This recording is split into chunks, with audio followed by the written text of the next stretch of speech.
This is a high quality quickie, yeah, by B-Scar TV.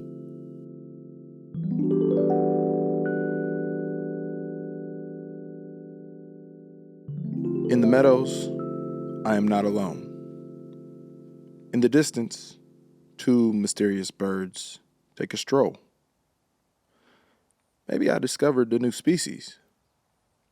Maybe they think the same. Another feathered friend perches atop the trees. This one I know by name. The hawk lifts off to soar to another place. Who knows where but she? The hawk must know, for she soars with confidence of face and surety of a path once taken. So many trees to perch, aspen of quaking, so many airways to fly. She must have infinite time to take them all. Perhaps, fundamentally, the last tree is not so different than the next. Different size, shape, maybe even shade or specks, or a different species. But there is a branch, there is a perch.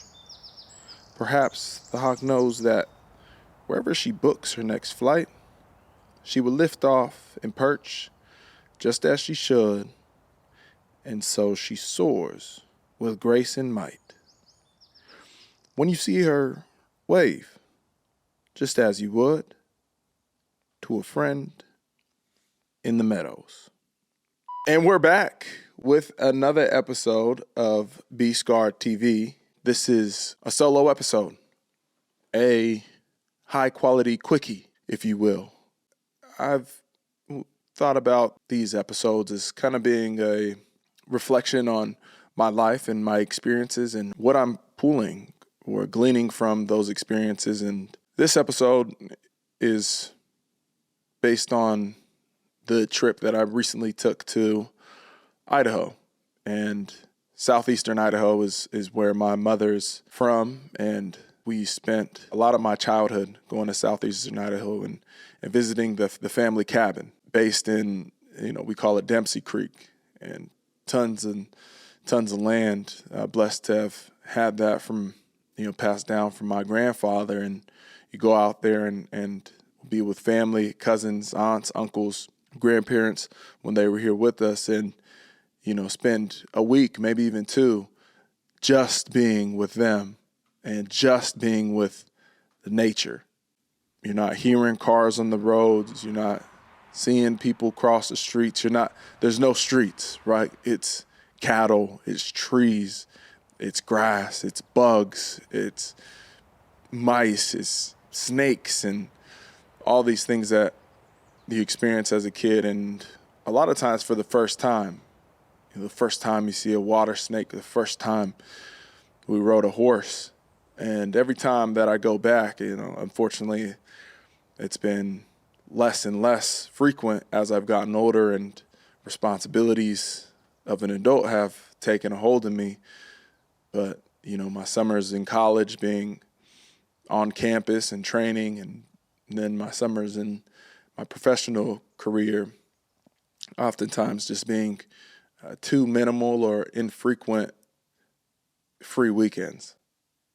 You got 8 OTAs for 8+ weeks, and then you got training camp at the end of July. But the last 2 years, I've gone back, and I'm trying to make it a habit of going back and being surrounded by that nature, because I do think that nature can teach us a lot of lessons, some tangible, right? There's things that you can learn and what nature can provide us, but then also maybe more intangible, right? These things that are a little more far-reaching and take some reflection on, peering into nature and how it responds to certain things, and then being able to, internalize that. And how was that similar to our life, right? And it's all of these kind of natural processes are really not all too dissimilar.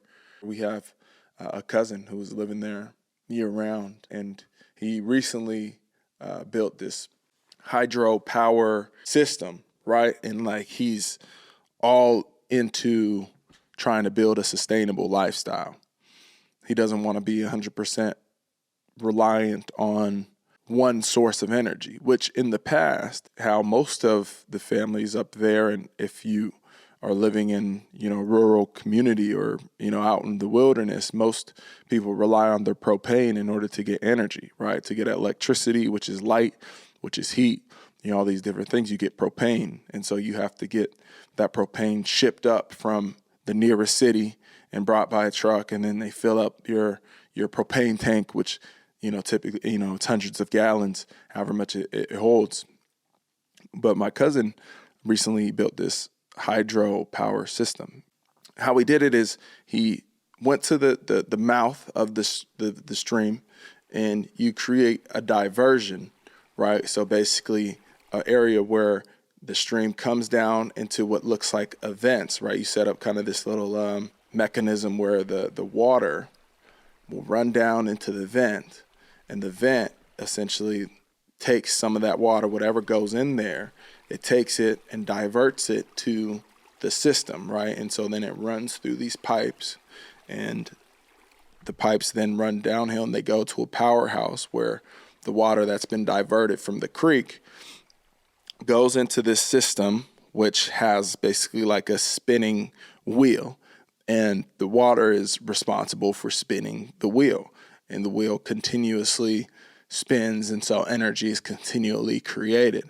And then there's a generator, which is basically a power box where that energy then goes, and then wires come out of this box and travel underground in these PVC pipes, another 1,000 or so yards, however far off the cabin is, and then that energy there is stored in batteries, and then all of the things that allow it to create energy and convert energy from DC to AC. And that was a little bit down a rabbit hole for me. I was a little bit into the weeds on DC is direct current, AC is alternating current, and that's why AC/DC is called AC/DC, because of the raw energy that they brought to their music. And so that's a little tidbit for you.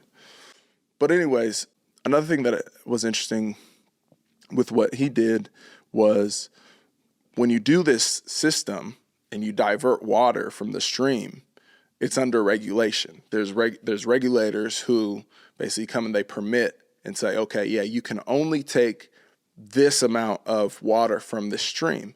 And the reason why is because that stream is a part of the ecosystem, right? And so if you completely divert all of the water, then where the creek used to run, now you have the grass around it, the wildlife, the trees, any animals that were relying on that strip of stream, they then die.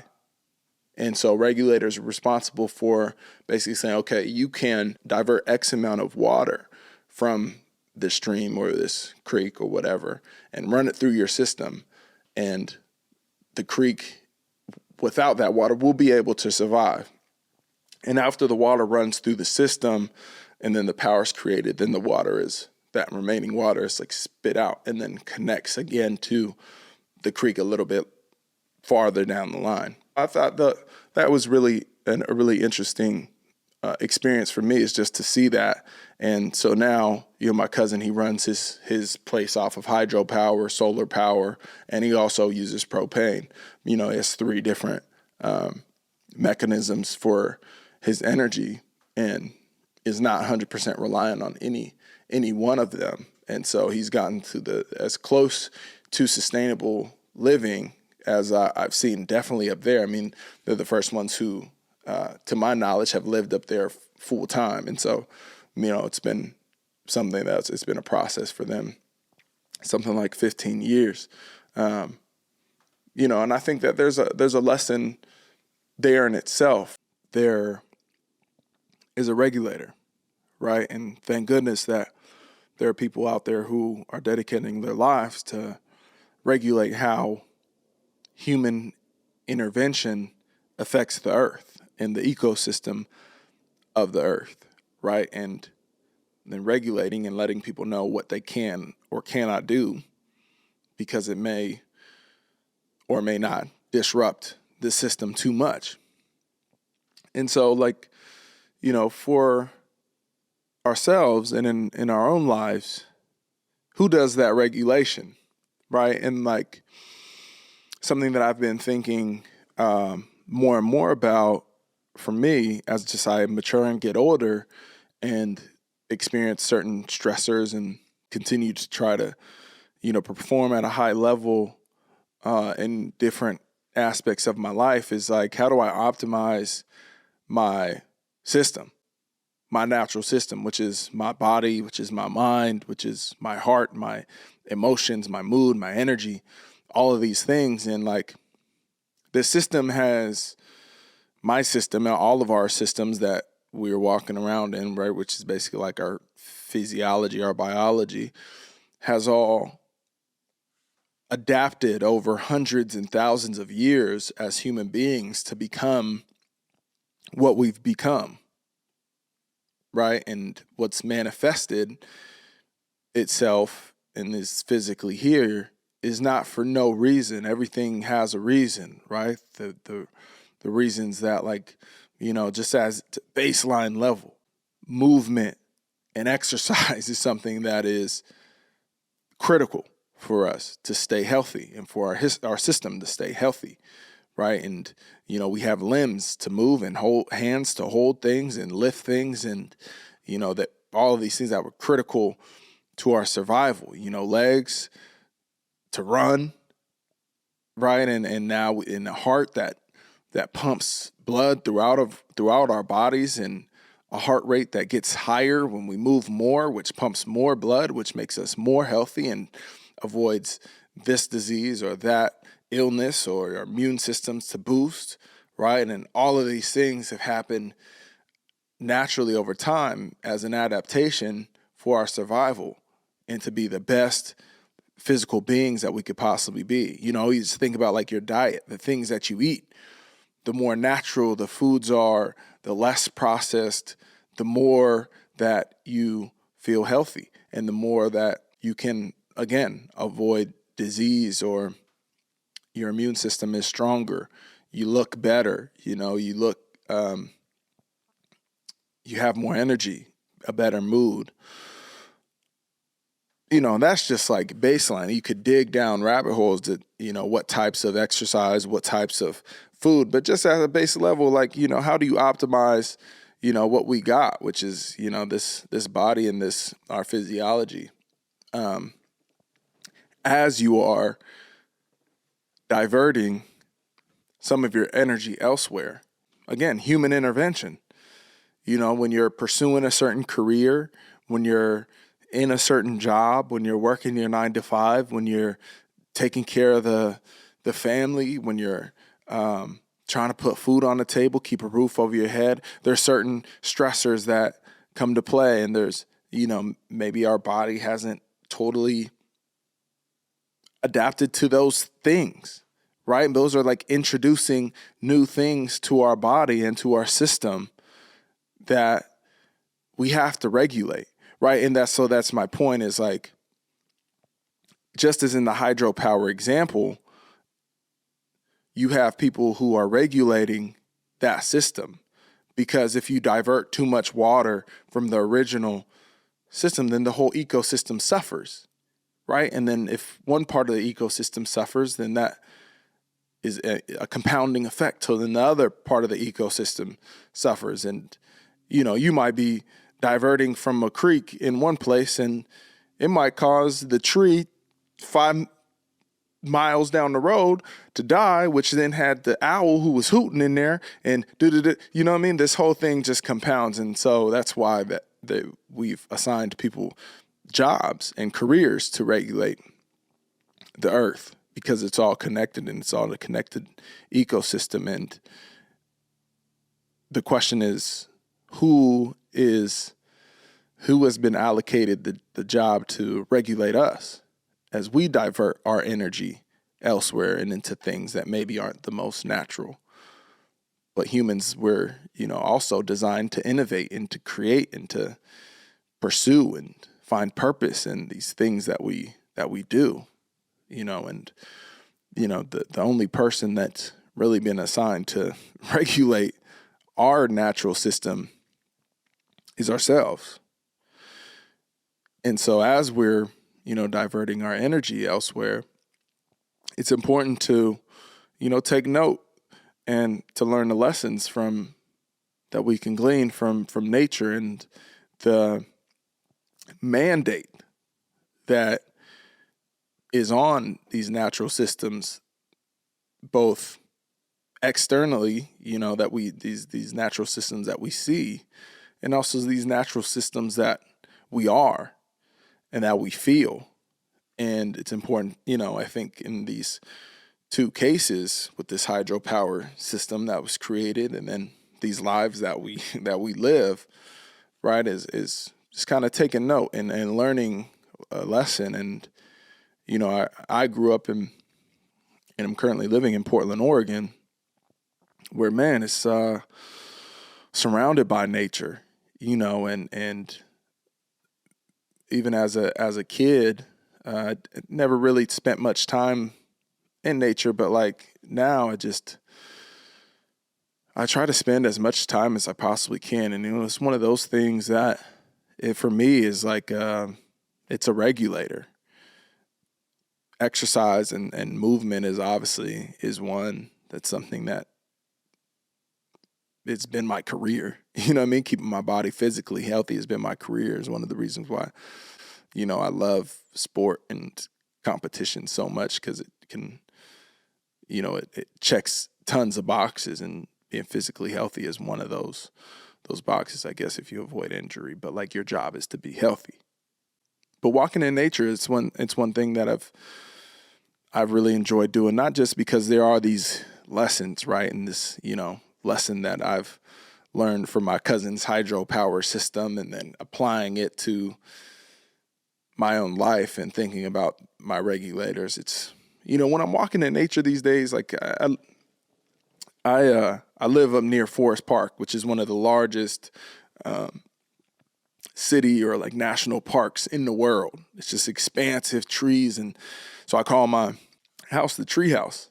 And I actually went on a walk today, and it just, every time it just centers me, and there's been scientific thought and study around forest bathing and tree hugging and the electromagnetism that is actually produced from trees in the same way that humans produce them, right? But beyond that, just kind of more like internally, as I walk around and see these trees that have been here for 100+ years, I find that the things that are in my life that may be stressing me out or may seem like a big deal because I'm so zoomed in on them, right? They're my daily activity. They're my daily life. I'm zoomed in. But seeing these trees that have shown longevity and stood the test of time and, taken all the beating and battering of the storms and everything that's happened to them, it just, it makes me zoom out. And really, it makes me really realize how insignificant some of the things that, that we do on a day-to-day basis are. And not that they're insignificant, like they're not important, but insignificant from like just making sure that we keep perspective on what's truly important, and it's important to us because we're pursuing them, but it's important to realize that they are human interventions and interventions that we are choosing. And just as a walk in nature or exercise or even eating the right foods are a regulator for me, it's important for us all to find those regulators. And thank goodness there's been so many people out there that are studying, maybe academically, they're studying, what makes the human body what optimizes us and our mood and our energy and our, and what we feel and how we're able to be. It's people creating content around that. But again, we are the ones that have been delegated the job and the task of regulating our own systems. I have a book that I've been reading. I'm going to wrap this little high quality quickie up in a little bit, but I want to read this. I've been reading this Marcus Aurelius book called Meditations, which Marcus Aurelius is a Roman emperor back in like 100 AD, like 161 AD is when he was born. So this book was essentially like, exactly what the title says. It's his meditations before he was emperor, through his emperorship, and then maybe even afterwards. I've only on page 79 of 200, so I have a little ways to go. But essentially, like, it was his notebook. Whenever he was walking around and, reflecting on the trees, he took a moment and he wrote in his little notebook. And a really cool thing to see, 150 AD, that was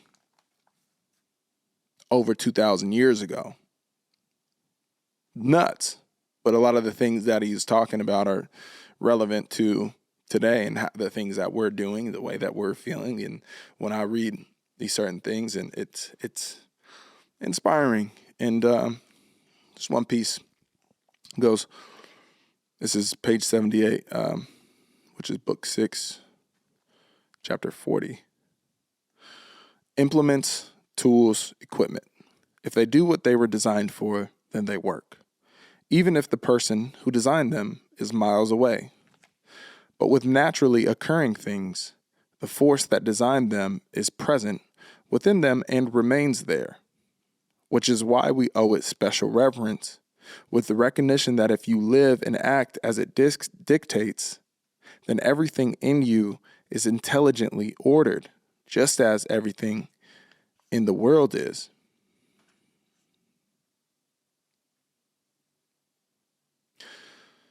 So I think a nod just to, himself, like with nature and naturally occurring things, and Marcus taking the time to realize that tools, they work when they do what they were designed for, even if that person who designed them were miles away. Naturally occurring things, they work all the time. And the thing or the person that designed them is presently within them. And so they deserve a special reverence. And actually the thing and person that designed us is also within us, right? Like, we're a naturally occurring thing that works and that have adapted over thousands of years to become what we have. And so, like, the closer that we can be to that and to lean into getting closer to where we started than before, I think the better off we'll be, especially in a world today where there's so much diversion, human diversion, and from just the natural way of living. And it's something that I'm trying to lean into, and I encourage you to join me on the journey of just trying to be, the best human that I can possibly be, the best person, and feel the best, look the best, and all that good stuff. So, take another sip of my coffee.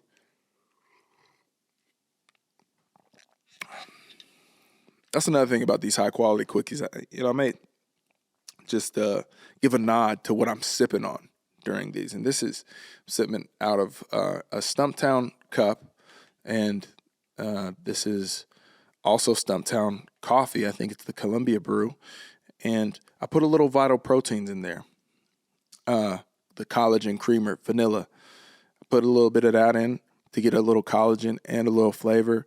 Mix up a little oat milk. And this is my little Stumptown canteen that I'm drinking out of. That it keeps everything warm or hot. And if I want to have something cold in there, it keeps it cold. So I love my little vessel here. And those were a few free shout outs. But, if y'all want to leave a comment and just like say, hey, Stumptown or Vital Proteins, you should really sponsor this guy at B-Scar TV. He's giving high quality content, or at least we're coaching him to get some high quality content. Y'all should throw him another vessel. Stumptown shows love, though. Appreciate y'all. Anyways, this has been another episode of B-Scar TV, where we are always in the pursuit of high quality content, and it is an endless pursuit. And I thank you for joining me on this high quality quickie as we delved into hydropower systems and natural systems and human body potential unlocking and all these different things. And I can't wait to holler at y'all next time. Peace. This episode of B-Scar TV has been brought to you by Scarlett Creative. For the full-length video episode and more content, find us on Instagram, YouTube, and TikTok at B-Scar TV. And please, leave us a review. Drop a comment. What do you want to see? What do you want to hear? Who do you want to hear from? We would love to hear from you. This is your host, with the most, Brennan Scarlett, signing off. Peace.